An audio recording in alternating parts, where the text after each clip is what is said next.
Welcome to The Last Breakfast. Please enjoy the video. In this video, I will explain how to apply for a name change on your birth certificate. First, understand the legal requirements for changing your name, as these vary by state. Next, gather all necessary documents, such as your existing birth certificate and any identification. Finally, confirm whether your specific name change requires a court order, which is often the case for major changes.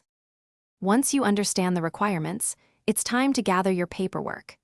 You'll need identification, like a driver's license or passport, and proof of why you're changing your name, such as a marriage certificate or a court order. Then, fill out the specific application forms from your state's Vital Records office carefully and completely. Hey everyone, if you're finding this video helpful, please hit that subscribe button and give us a like. Quick recommendation: bring your space to life with the Echo Dot smart speaker. It's a fantastic way to enjoy music and manage your smart home. You can find the link and other great deals in the description below. Now, let's get back to the video. With your documents and forms ready, submit your application to the correct state agency, usually the Vital Records office. Be prepared to pay any filing fees, which can range from $15 to $60 or more, depending on your state.